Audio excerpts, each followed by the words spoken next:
Mateus capítulo 4, verso 17. Eu vou ler na Nova Tradução na linguagem de hoje.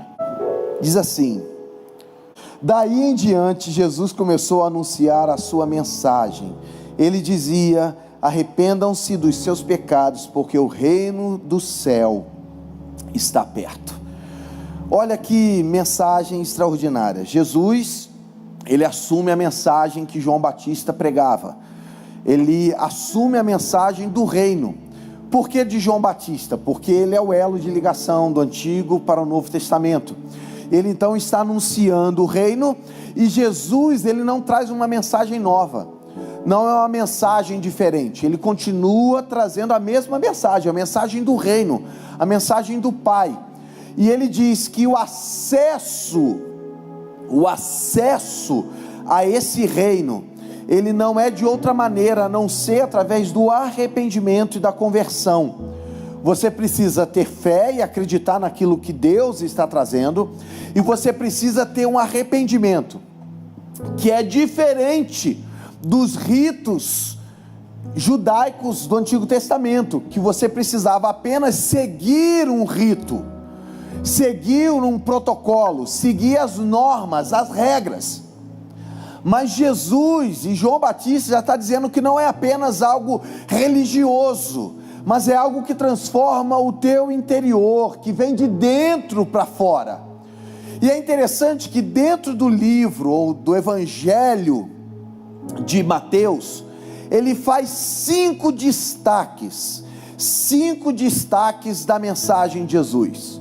Eu vou falar eles aqui. O Sermão da Montanha, que começa ali no capítulo 5, depois a comissão dos apóstolos, a partir do capítulo 10, depois ele vem uma sequência de parábolas, depois ele fala sobre um discurso sobre a humildade e o perdão, e o discurso apocalíptico, o grande dragão virá, né? Aquela coisa toda apocalíptica, escatológica, falando do fim. Ele faz 5 destaques, e eu quero falar sobre 5 destaques. Pastor, vai ficar um negócio assim igual uma aula lá do nosso instituto, mais ou menos, mas menos do que mais, tá bom? Só para a gente entender. Por que eu estou falando isso? Quando Mateus registra os 5 grupos de ensino de Jesus, ele está querendo, de certo modo, fazer um destaque daquilo que é importante, entende? Se é importante, nós precisamos guardar. Aquilo que é importante, nós precisamos assimilar, a gente precisa colocar em prática. Se Mateus entendeu que era importante, ele destaca, faz uma abordagem destacando esses 5 pontos. Eu quero pensar que esses pontos são importantes para nós hoje. O destaque, sabe aquilo que às vezes o teu pai ele deixa como ensino para você? Pode ser que tem muitas coisas que o teu pai te ensinou, mas tem algumas que você guardou. Por quê? Porque o teu pai te ensinava e ele agia dessa forma. Meu pai sempre falava de guardar o nosso nome, a nossa reputação, de guardar isso diante das pessoas, que as pessoas podem olhar para nós e verem em nós a honra de pagar nossas contas, de deixar tudo certo. E eu gravei isso, e eu trouxe isso no meu nome, na minha vida. A reputação para mim é algo importante, porque eu destaquei isso. E a Bíblia aqui está destacando 5 grupos de ensinos de Jesus que são importantes para nós, e eu quero compartilhá-los. É óbvio que a gente não vai conseguir falar de todo o livro de Mateus, o Evangelho de Mateus, num culto pela manhã, né? Até para não se estender tanto, mas eu quero tentar pegar alguns destaques, algumas ideias e trazer isso para nós, para nossa reflexão. E eu gostaria que você fizesse um destaque, que isso fosse também para o teu coração algo que ficasse marcado na tua vida, para a gente colocar em prática. O primeiro ponto está em João capítulo 8, verso de número 12. Olha, pastor, você não falou que era no livro de Mateus? Sim, eu estou pegando a abordagem de Mateus, e eu peguei alguns versículos que podem trazer maior clareza para nós. João 8, verso 12, diz assim: de novo, Jesus começou a falar com eles e disse: eu sou a luz do mundo, quem me segue nunca andará andará na escuridão, mas terá a luz da vida. Quem me segue não andará na escuridão, mas terá a luz da vida. É interessante que ele está falando de ser luz, de andar como alguém que ilumina, que reflete a glória de Deus.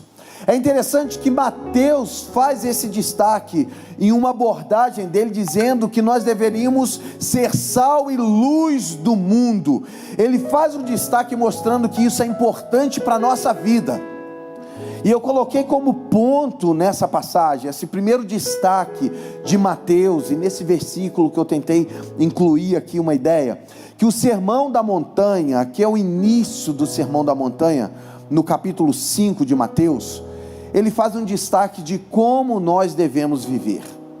É interessante que Jesus, ele tem uma abordagem de um relacionamento que nós devemos ter com Deus. Mas um destaque que ele tem para a nossa vida é como nós devemos viver. Coloca aqui o primeiro ponto no telão central, por favor. Às vezes a gente entende que Deus quer que a gente tenha um relacionamento com Ele, prioritariamente é um relacionamento com Deus. Mas é interessante que a Bíblia não ensina apenas que nós devemos ter um relacionamento com Deus, mas nós devemos aprender a viver de forma sábia. Nós devemos ter critérios na nossa vida. Esses dias eu estava falando, até lá no Instituto, dentro da filosofia, diz que tem 5 perguntas principais que o ser humano faz: de onde viemos, que é a nossa origem; qual é a nossa identidade, quem eu sou, né? Como nós devemos viver, que é a moralidade. Eu sempre esqueço né? E eu já esqueci, que maravilha. Qual é o propósito da nossa vida? Ó, lembrei. E o último, qual é o destino final? 5 coisas, 5 perguntas todo ser humano faz. De onde nós viemos? A criança faz essa pergunta para você e você fica: como eu vou responder?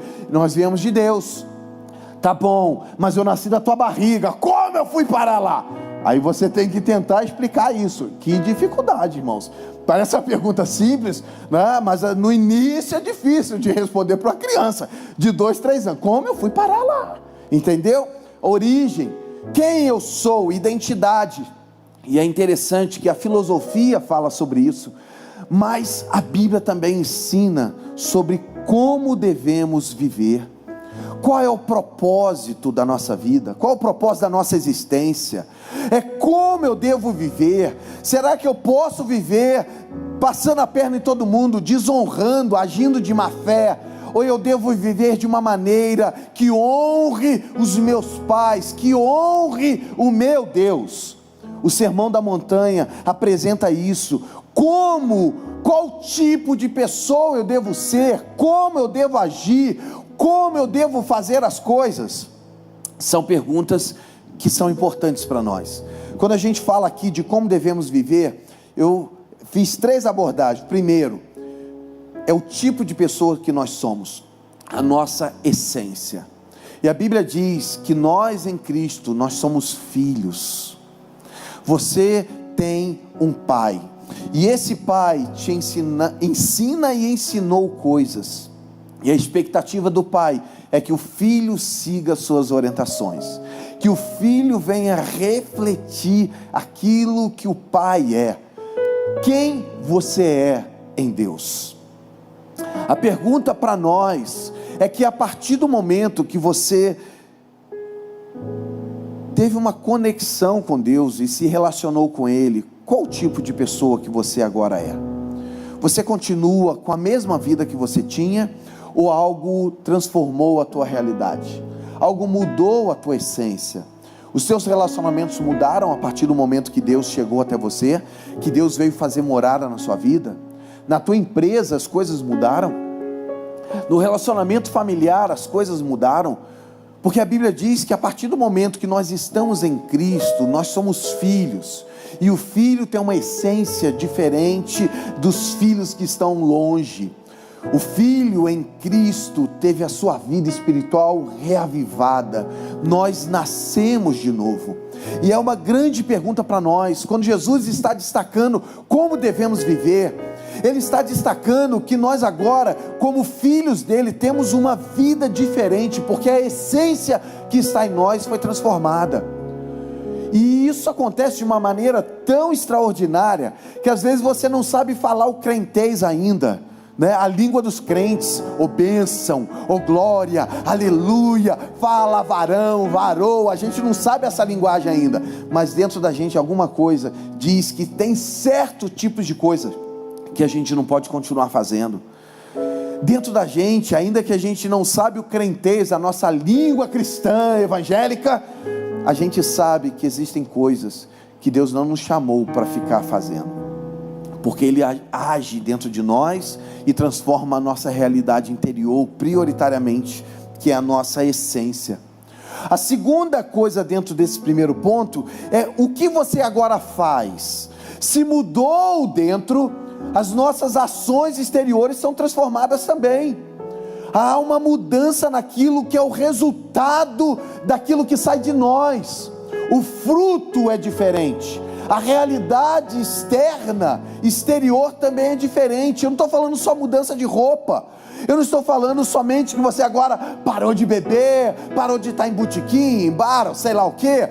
Entende que na realidade uma ação, as ações, elas são transformadas, não porque você está seguindo uma regra de uma igreja, de uma denominação evangélica, mas porque algo dentro de você foi transformado, e o teu coração não anela mais por essas coisas, porque dentro de você há um Deus que está vivendo por meio do seu Espírito. Há uma mudança do que você faz, o resultado das suas ações. Às vezes a gente é cobrado, porque a pessoa diz: agora tu é crente, crente não faz mais isso. Aí um dia você levantou a voz e disse assim: crente não faz mais isso, mas tu não é crente? E às vezes na nossa casa, né? Eu me lembro, minha mãe de vez em quando me dava uma pressionada e falava: ah, mas tu não é crente? Entendeu? Às vezes eu discutia com meu irmão, com a minha irmã, ela: mas tu não é crente? A gente é crente e a gente está em transformação. Então, ainda que você caia em momentos, na realidade esse não é o fim, porque você está em transformação. Você é um filho que está crescendo no Pai. É lógico que a gente tem que mudar muitas coisas, mas o que nós fazemos precisa progressivamente estar em transformação. Tem que estar melhor. Eu espero estar sendo um esposo melhor para minha esposa. Está sendo melhor. Nossa, fechou a cara, até assustei. Esse dia eu falei com ela, eu falei assim: eu não sou melhor para você do que vários filhos? Eu falei isso para ela, né? Só faltava falar não. Brincadeira, gente, brincadeira. E o outro aspecto que eu destaquei aqui, de como devemos viver, é como fazer. Não é apenas o resultado, mas é como você faz. Entende que nós, como cristãos, os fins não justificam os meios. Para nós cristãos, há uma ação errada e uma vida errada, ainda que o resultado seja bom, na realidade isso não tem validade em Deus. Ele quer tanto que a nossa conduta como o resultado seja bom. Entende que para alcançar os resultados que nós queremos, nós precisamos seguir o caminho que Deus tem. Eu sei que às vezes é difícil, às vezes a gente tem que abrir mão de muitas coisas. Poderia ser um caminho mais fácil financeiramente para você, se você burlasse algumas regras dentro da tua empresa. Seria um caminho mais fácil para você dentro do relacionamento que você está, se você burlasse as regras. Mas na realidade, ainda que Deus pode te perdoar, o caminho de desobediência no final não vai trazer um resultado bom, ainda que seja satisfatório fisicamente e temporariamente para a nossa vida. Porque Ele está dizendo que quando nós estamos nele, nós temos uma vida diferente do que nós levávamos. Hoje parece uma palavra mais pastoral, né? Mais de direcionamento. Mateus capítulo 5, verso 3 diz assim: bem-aventurados os humildes de espírito, porque deles é o reino dos céus. A gente sabe que humildade aqui não é apenas alguém desprovido de recurso financeiro, mas é alguém que tem uma atitude de reconhecer sua insignificância diante de outras coisas, de outros valores, de outras pessoas que têm outros tipos de conhecimento. E ele começa a ensinar que aqueles que herdarão o reino são os misericordiosos, pacificadores, aqueles que hoje foram excluídos e destituídos de certas coisas, mas lá eles receberão a bênção de Deus. Ele diz que aqueles que vão receber o reino são aqueles que conseguem amar o próximo. E amar o próximo não quer dizer que você tem que aceitar erros e falhas, mas você tem que querer o bem dessa pessoa, daqueles que confiam em Deus. Como devemos viver? É um ensino e é um destaque que nosso irmão Mateus fez do ensino de Jesus para nós. Esse é o primeiro ponto que eu quero deixar destacado para você. O segundo ponto está em Colossenses capítulo 3, verso 23 e 24. Colossenses capítulo 3, verso 23 e 24. Vamos ler. Diz assim: o que vocês fizeram, façam de todo o coração. Ou melhor, o que vocês fizerem, façam de todo o coração, como se estivessem servindo o Senhor e não a pessoas. Lembrem que o Senhor lhes dará como recompensa aquilo que Ele tem guardado para o seu povo, pois o verdadeiro Senhor que vocês servem é Cristo. Olha que interessante o destaque do texto. Ele diz que no fazer algo, as pessoas que nos cercam, nós devemos fazer da melhor maneira possível, porque no servir outras pessoas, nós também servimos a Deus, servimos a Cristo. Estamos aqui na nossa escala, fazendo ali como os levitas fazem, cuidando, organizando. Eles estão servindo pessoas, estão servindo a igreja, estão servindo a Cristo. O ministério de louvor, que vem, que ensaia a segunda, que ensaia a quarta, que vem no culto de manhã e às vezes tem que vir no culto da noite, eles estão aqui servindo a Cristo, servindo pessoas, mas também honrando ao Senhor. O segundo ponto apresenta a comissão dos apóstolos. Eu tentei pegar um versículo que fosse mais amplo, para ser mais aplicativo, mas a ideia que Mateus faz é no momento de Mateus capítulo 10, quando Jesus está selecionando os apóstolos. Ele chama os 12 para servir a Deus e está com ele na missão de Deus sobre a terra. E é interessante que quando ele chama, ele entendia que essas pessoas seriam enviadas às pessoas. Elas não fariam um serviço diretamente a Deus. Quem aqui serve diretamente a Deus? O que Deus te pediu dele para ele diretamente, que você faz diretamente para Deus. Você serve a Deus servindo pessoas. Você serve a Deus estando servindo na igreja. Você diretamente não servimos nada a Deus está com sede, eu vou levar uma água para ele. Deus está com isso, eu vou fazer isso para ele. A gente serve pessoas, e a comissão dos apóstolos foi para servir a pessoas. E é interessante que esse é um princípio que a Bíblia tem para nós. Qual é o princípio? A comissão dos apóstolos ensina que nós precisamos servir a Deus. E servir a Deus não é diretamente a Deus num sentido próprio, onde eu estou diretamente entregando algo para Deus. Nós entregamos nosso serviço para Deus ao servir pessoas, ao servir na igreja. E é interessante porque quando nós falamos de servir, nós estamos falando de propósito. Você tem um propósito, você foi feito por Deus, Deus gerou você com um propósito. Às vezes a gente perdeu na nossa vida o sentido de propósito, a gente vive aquém daquilo que Deus nos chamou para ser e fazer para Ele. Há um propósito de Deus sobre a sua vida, pastor, mas é difícil de descobrir isso.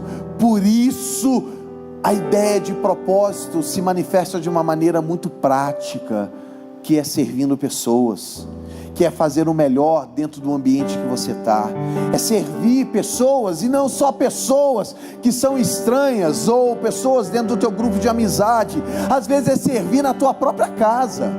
Eita, agora vai ficar doido o negócio, hein? Sabe por quê?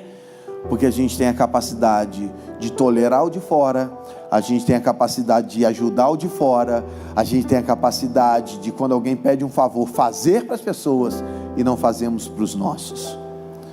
Eu falo uma vez que a Velane me deu um tapa com luva de pelica, é isso? Né? Fui falar bonito, estraguei o negócio. Um dia ela falou assim: Léo, preciso que você leve minha mãe, sei lá, para fazer um exame. Eu falei: não vou levar. Aí ela: é? Por que não? Eu falei: não quero, não vou levar. Ela falou assim: se alguém da igreja te ligar 1h da manhã, como já aconteceu, você sai daqui na hora para cuidar dessa pessoa, fazer o que precisa ser feito, mas para a minha mãe você não pode fazer. Irmãos, que tapa. Eu sempre tenho argumentos e eu posso argumentar algumas coisas. Sabe aquele que eu não tive o que falar porque era verdade? Porque às vezes para o outro a gente tolera.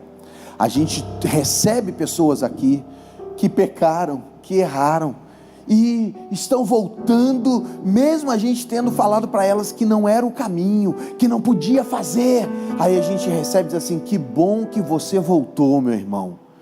Aí um filho nosso, um parente nosso, alguém, seja teu pai ou tua mãe, faz alguma coisa e diz assim: eu te disse, agora vai pagar o preço.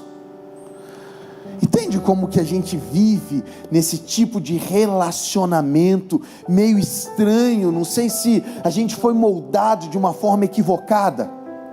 Isso também é servir a Deus na tua casa, é cuidar da tua esposa com misericórdia, com favor, como você faria para outras pessoas. É cuidar do teu filho, é cuidar de pessoas que às vezes estão voltando, porque pode ser que ele só está te procurando, porque ele sabe que você tem algo para liberar sobre a vida dele, mesmo que já seja a 100ª vez que ele está te procurando. Mas se é outro, a gente tolera, e às vezes os nossos não. Isso também é servir a Deus. Olha que nem estava aqui, mas eu vi que ia bater na gente. Paulo, em 2 Timóteo, capítulo 4, versos 7 e 8, ele diz assim: combati o bom combate, completei a carreira, guardei a fé. É interessante que ele entendeu a missão que ele tinha e o propósito na sua vida, para poder servir a Deus. E a gente precisa entender isso também na nossa vida. Você foi feito para algo muito além do que você tem vivido. Ah, pastor, eu já tenho entregado a minha vida plenamente. Deus ainda tem mais para nós. Deus pode fazer mais na nossa vida. Você pode ser luz e sal aonde você está. Você não precisa ser religioso no teu ambiente de trabalho para anunciar Cristo. Você não precisa ser aquele crentão que tudo a gente traz como crentão dentro do teu ambiente de trabalho, mas você pode ser alguém que testemunha de Cristo lá. Alguém que, quando alguém precisar de uma resposta, ele sabe que você está lá. E eu me lembro disso num setor que eu trabalhei em Itaipava muitos anos atrás. Eu me lembro que numa reunião, e eu tinha sido contratado para fazer vendas externas também. Eu tinha que visitar algumas obras e alguns condomínios. E eu me lembro que numa reunião me perguntaram assim: você está conseguindo ir nos condomínios? Eu falei: alguns eu consigo entrar, outros não. Aí a pessoa falou: e por que você não está conseguindo entrar?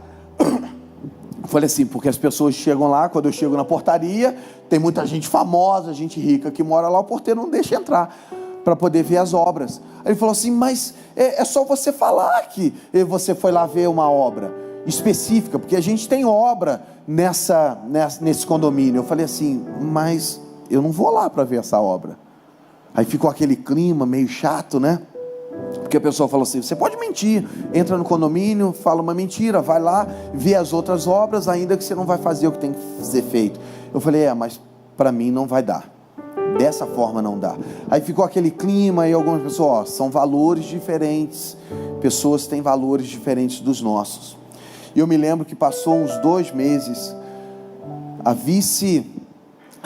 sócia da loja um dia falou assim: Léo, quero conversar com você. Aí eu fui lá, falei: pois não. Ela falou assim: não, tem que ser na hora do almoço, porque não é algo do trabalho.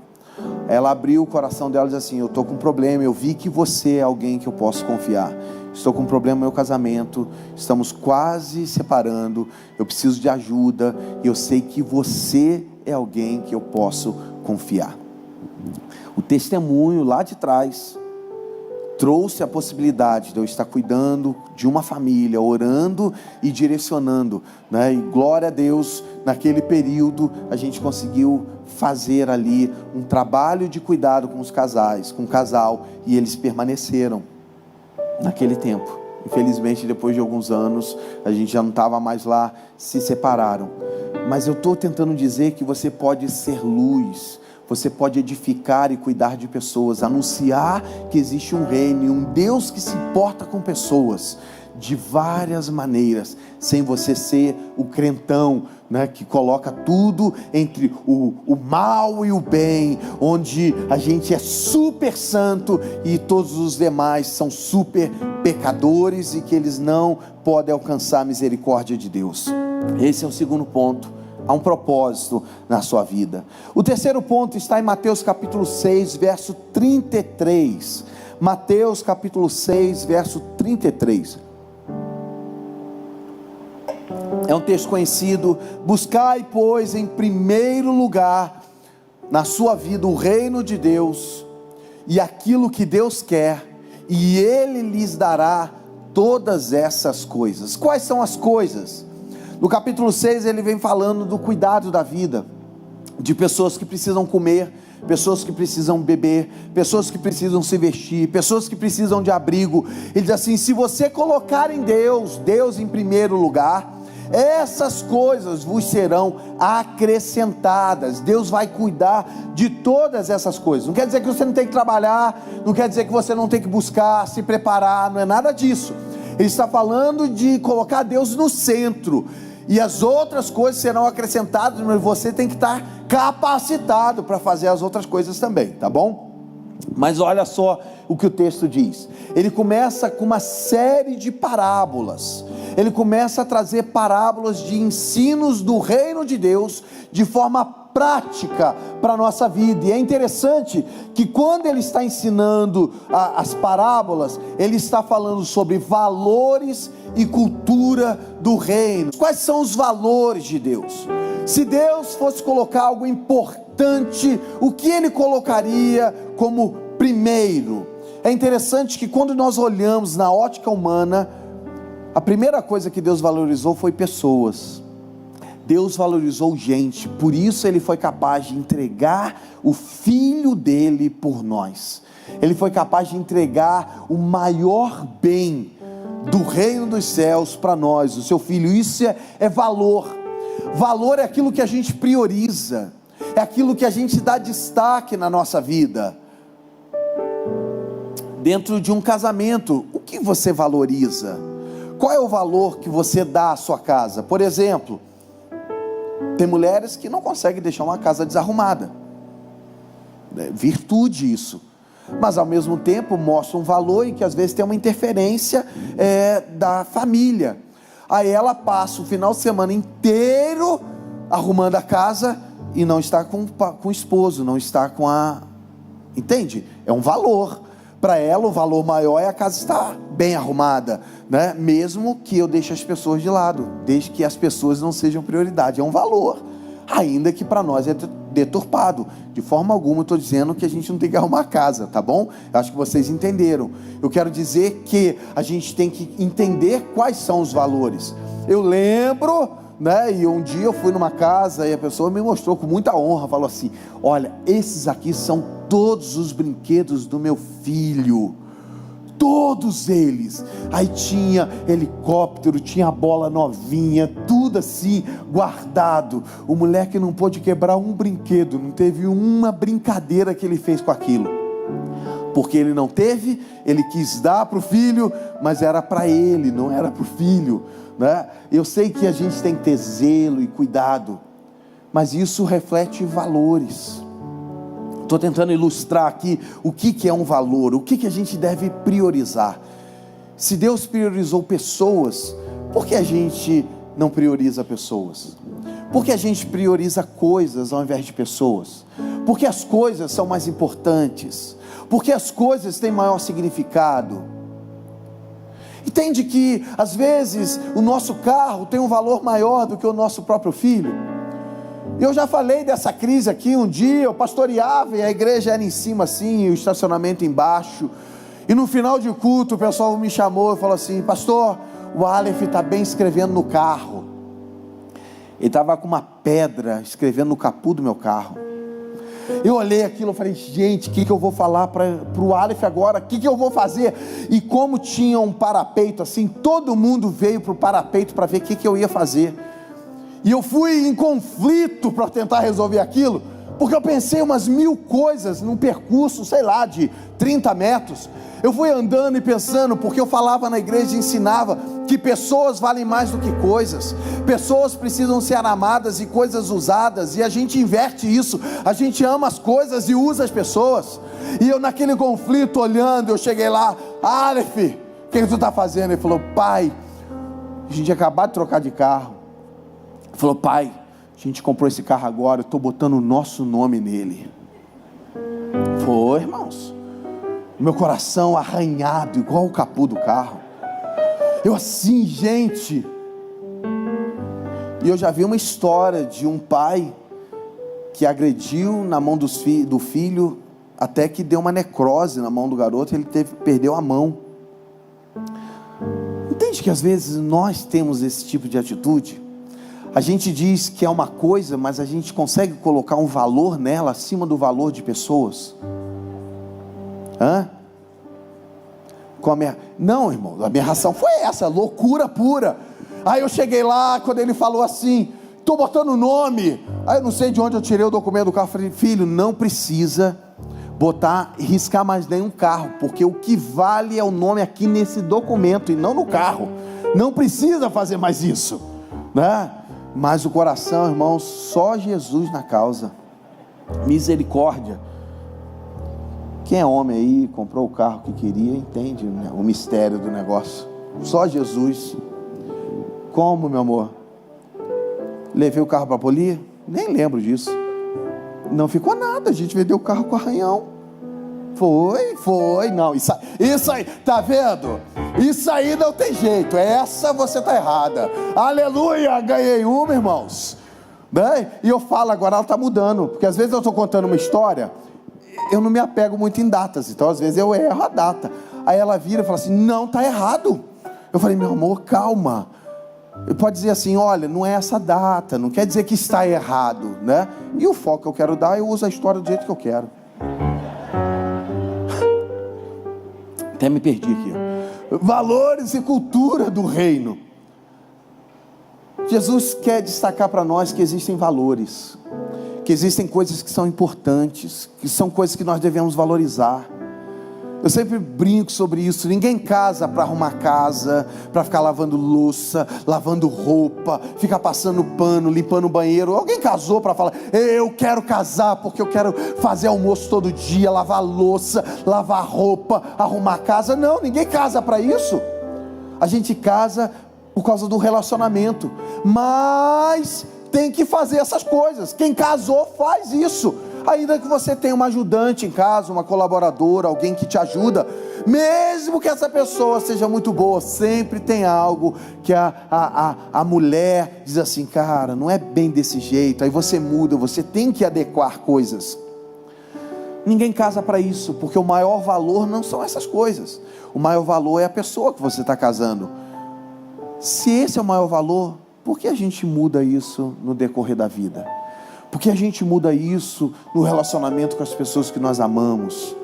E é interessante que a Bíblia, Jesus nas suas parábolas, ele estava ensinando os valores que ele tem, os valores que Jesus tem para nós. São valores onde pessoas são mais importantes do que coisas. A cultura do reino é uma cultura de amor, de relacionamento, querendo sempre o bem do outro. As parábolas sempre ensinam sobre a moralidade, como devemos viver. Os valores devem nos guiar, mas os valores e a cultura do reino sempre dá uma ênfase em coisas que são prioridades. E a prioridade no reino de Deus, claro, No reino é o próprio Deus, mas abaixo disso são os relacionamentos. É o teu relacionamento com Deus, o relacionamento consigo e o relacionamento com o próximo. E às vezes a gente se perde nisso. Quero deixar essa reflexão para nós nessa manhã. Quarto ponto, Lucas capítulo 6, verso 37. Lucas 6, 37. É um texto bem curto. Não julguem os outros e Deus não julgará vocês. Não condenem os outros e Deus não condenará vocês. Perdoem os outros e Deus perdoará vocês. Olha isso. Se a gente colocar só a última parte ali, perdoai e sereis perdoados. Gente, quando a gente fala de relacionamento, não tem nada mais importante dentro de um relacionamento que o perdão.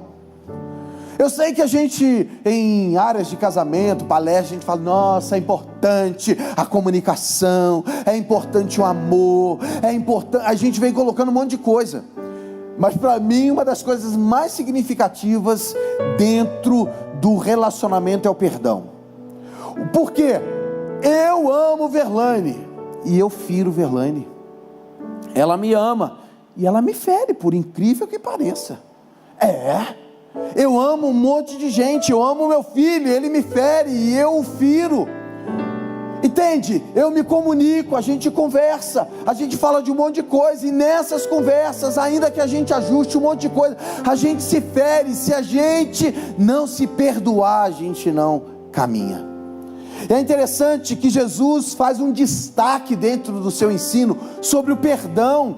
É óbvio que ele fala primeiramente sobre o perdão de Deus, que nós precisamos nos colocar diante de Deus, arrependidos, para recebermos o perdão dele. Ah, pastor, mas por que eu preciso receber o perdão de Deus? Eu sou tão legal, eu não estou adulterando, eu posso olhar e desejar alguém, mas eu nunca fui lá e caí com ninguém. Ah, eu não tenho inveja de ninguém, ainda que o cara venha com o carro que eu queria ter, e eu acho que ele não tem capacidade como eu tenho, e ele tem as coisas que eu não quero ter. Essa inveja é uma inveja tolerável, porque eu também não vou lá assaltar esse cara para poder ter o que ele tem. Eu sou tão bonzinho, eu não tenho o pecado que os outros têm, eu não faço o que os outros fazem, eu sou tão tranquilo.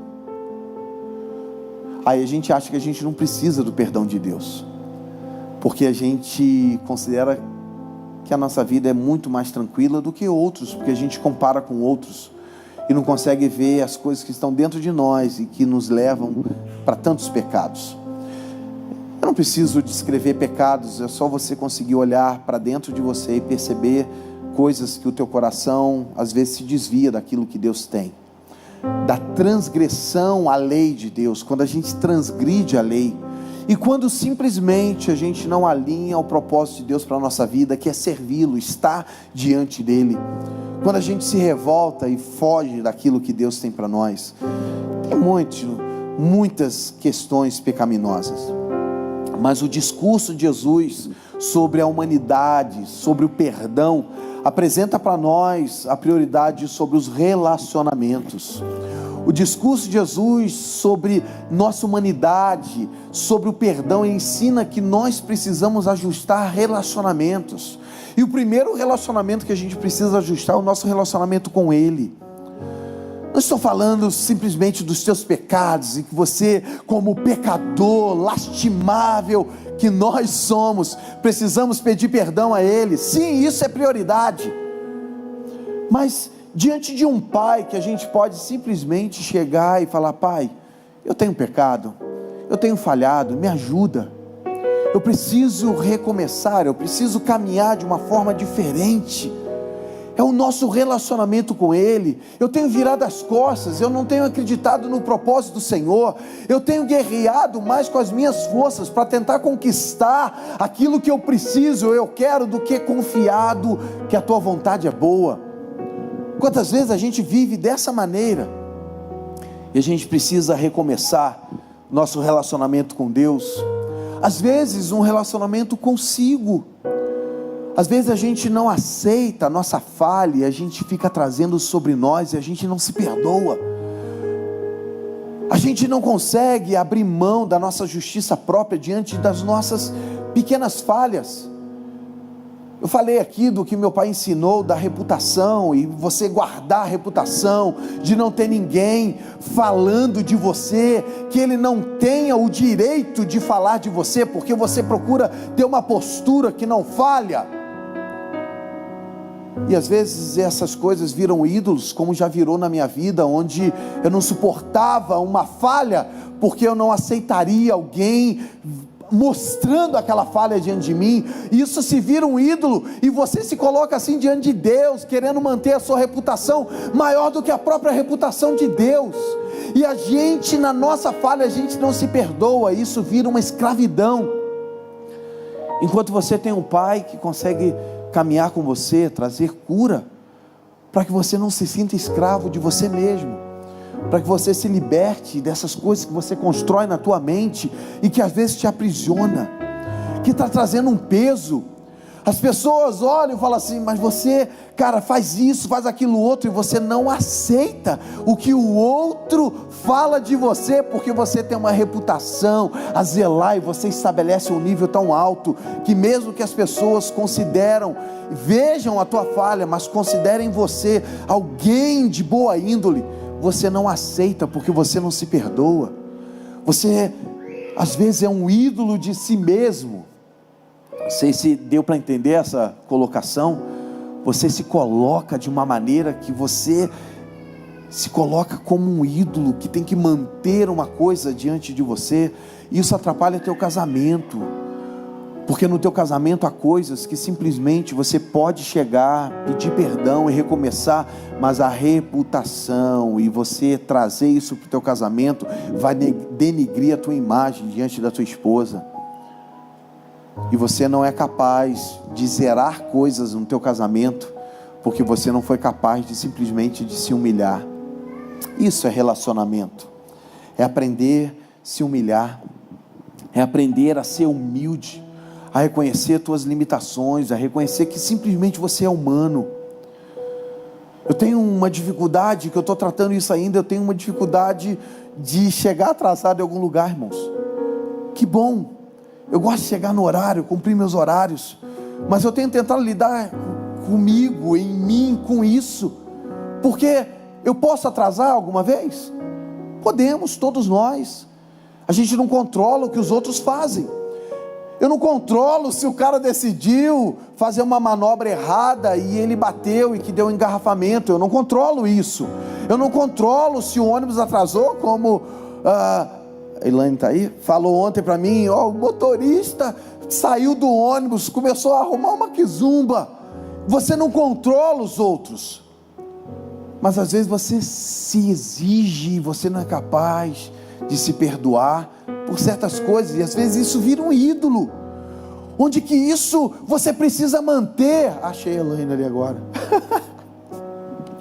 Depois você pergunta que zumba que o motorista arrumou. Entende? Não, é porque eu não tenho toda a história. Tem gente que às vezes é fuxiqueiro e quer saber da história. Tem gente que é que o zumbeiro, ele quer saber, ele vai lá procurar. Elaine, conta pra mim a zebra que deu. Esse dia eu vi um vídeo, a menina gravando o noivo, estava uma confusão, ela gravou o noivo, ele foi andando, foi lá pro meio da confusão, ele parou assim, como se fosse alguém, aí parou assim, o pessoal brigando aqui, ele olhando assim, aí depois ele falou, saiu, voltou para ela e falou assim: não entendi nada. É como se tivesse que entender, porque confusão às vezes surge do nada mesmo. Misericórdia. Estou terminando, irmãos, eu não botei tempo, ninguém botou tempo para mim, aí fica assim. Nossa humanidade, diante das falhas humanas que nós temos, cabe sobre nós o perdão. Se você quer manter um relacionamento saudável, esse relacionamento saudável, ele não vai existir se você não for capaz de perdoar. O relacionamento saudável, ele só existe quando há perdão. Não há possibilidade de mantermos relacionamento sem perdão. Imagina o ministério de louvor aqui, irmãos. Eles marcam um horário para ensaiar, aí o irmão que ia abrir a igreja atrasou. Aí aquele que estava vendo a letra das músicas, pode botar, Tiago, tensão, isso.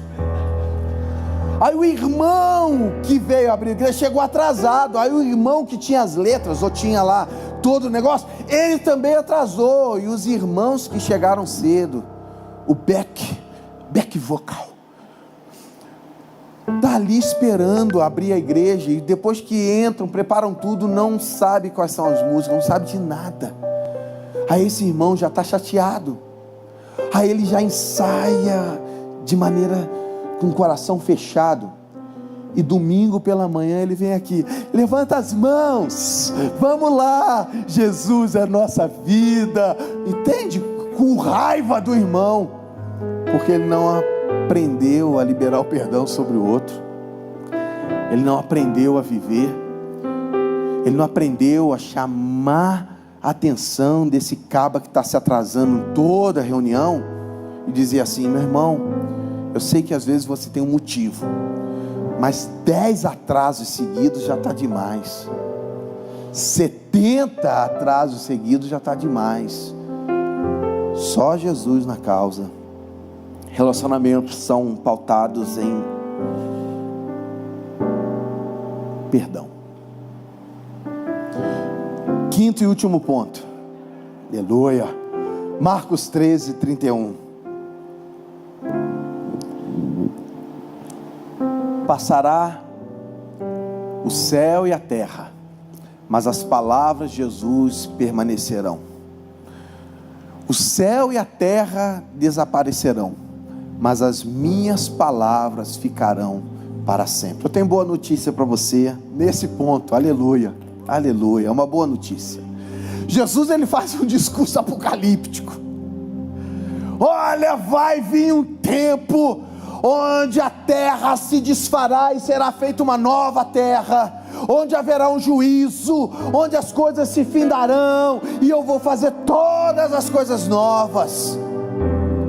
E a gente está com o coração tranquilo, porque nós já estamos debaixo de uma proteção, de um cuidado, porque a gente está num relacionamento.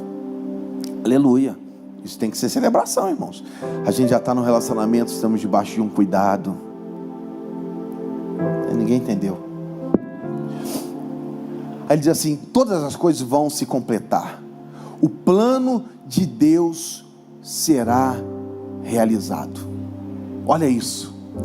Eu sei que a gente está no meio do plano agora, a gente está no meio do percurso, e às vezes no meio do percurso a gente não enxerga as coisas boas, a gente não enxerga as melhores coisas, a gente não consegue ver as melhores coisas às vezes no percurso, porque às vezes o lugar que você passa não é tão bom. Esses dias a gente estava lá em Dubai, olha aí, em Dubai. Aí as pessoas falaram assim: por que a gente não foi para o Egito? Algumas pessoas da caravana: porque a gente fez um outro percurso, foi Dubai, não foi pelo Egito, Paris, Egito. Eu gostaria de Paris, Egito, mas não foi, a gente fez um outro percurso. Aí algum falou assim: mas Egito é legal, as pirâmides, mas se você tirar foto para trás, é um monte de favela e um monte de coisa suja. Eu falei: eu não sei, eu nunca fui lá, pode ser que eu vá. Porque às vezes no percurso, você tira os olhos da pirâmide e você vai querer olhar o lixo. Às vezes no percurso do teu relacionamento, você pode tirar os olhos da virtude que fez você casar com aquela mulher ou com aquele homem, e começar a olhar o lixo que aparece, porque todo mundo tem um lixinho guardado. Todo mundo. Eu já tive crise assim, falando com Deus: Pai, olha o que a Verlane está fazendo, olha o que a Verlane está fazendo. E eu me lembro que eu entrando irado na igreja e tal, reclamando, Deus falou assim: mas esse negócio estava sempre lá, só que você focava na virtude e não nos defeitos, e hoje você está focando nos defeitos e não na virtude, porque você vai casar, essa pessoa que você vai casar, ou que você já casou, não tem só coisa boa não, irmãos. A gente tem um monte de zebra, um monte de coisa esquisita. Eu contei tudo para ela, ela que não quis acreditar. Ela não quis acreditar. Eu falei assim: eu sou sonâmbulo. Ela não acreditou, mas eu falei: ó, eu sou sonâmbulo. Aí as experiências que ela tem com o meu sonambulismo, ela diz assim: que loucura! Entende? Mas loucura porque ela não acreditou em mim. Ela falou assim: eu entendi que você era sonâmbulo, eu só não sabia a intensidade do negócio. Entende? É a intensidade. A intensidade é aquela de levantar a cama, jogar meu irmão pro chão, entende? De levantar, agarrando o verlane e sair rodando no meio da cama. Essa é a intensidade. Mas aí a gente fala isso geralmente nas palestras de casais, né? A gente não traz aqui no púlpito, que aqui é um negócio mais sério, né? Mais sério, aqui não pode, né? O discurso apocalíptico ensina que o plano de Deus é completo. Deus fez algo com um plano, teve início, meio e fim. O plano de Deus sobre a igreja tem início, meio e fim. O plano de Deus na tua vida tem o início, meio e o fim. E o fim de Deus, Ele vai completar aquilo que Ele projetou. O plano de Deus é completo. O plano de Deus não para pela metade. Pode ser que a gente olha para a palavra de Deus e a gente sente falta da completude, mas na realidade nós estamos diante da história. Aleluia! Nós estamos diante das coisas acontecendo. Nós fazemos parte do fim do plano de Deus sendo completo. Quem sabe você está no meio, e no meio a gente não enxerga muito bem. No meio a gente pode focar nas coisas ruins. No meio as decepções e dores podem estar ressaltadas. Mas quando Deus completar o plano dele sobre a nossa vida, nós desfrutaremos de todas as bênçãos dele, de tudo aquilo que ele tem para nós. Ele vai fazer o melhor sobre a vida dos seus filhos. Ministério de louvor, por gentileza. Eu gosto de uma história que diz que o garotinho estava vendo a avó fazendo um tapete de retalhos, e ele olhando por baixo, toda vez que a avó furava e passava, ele olhando por baixo, ele via os retalhos sendo entrelaçados, e ele achou horrível. Ele falou: que coisa feia está esse tapete que minha avó está fazendo. E ele falou: vó, o teu tapete está feio demais. Diz a história, uma ilustração, que quando a avó termina, ela abre o tapete na sala e ele olha por cima. Ele consegue ver os rios que a avó desenhou, ele consegue ver as montanhas, o sol, ele consegue ver a paisagem. Porque na realidade, às vezes quem está olhando de uma ótica de baixo, não consegue ver o plano perfeito de quem está tecendo e fazendo o grande universo ser moldado segundo aquilo que Deus tem. Às vezes a gente está olhando só por baixo, a gente não consegue ter a ótica de Deus, mas na ótica de Deus as coisas estão perfeitas. Na ótica de Deus as coisas estão completas. Na ótica de Deus o plano dele vai se cumprir. Você pode se colocar em pé? Hoje estamos falando sobre essa história, e às vezes a gente se perdeu no meio do caminho, porque a gente não conseguiu fazer os destaques das coisas importantes que Jesus ensinou, como devemos viver, como precisamos servir a Deus, quais são os valores e a cultura que devemos ter, sobre a ideia de perdão. E às vezes a gente não consegue lembrar no nosso coração que o plano de Deus é perfeito, é pleno, é completo, e esse plano está sobre você, está sobre a sua casa, está sobre a tua vida. Deus vai fazer. O percurso é difícil, eu sei que é dolorido. Dentro de um casamento é um desafio, dentro do sustento que você tem que levantar é um desafio, dentro das coisas que a gente vivencia para manter uma empresa, para manter um negócio, para manter uma família unida, é muito desafiador. Mas no plano de Deus isso está pleno, isso está completo. Ele tem poder para transformar circunstâncias que são contrárias para que elas se adequem à vontade dEle e o plano dEle seja pleno na nossa vida.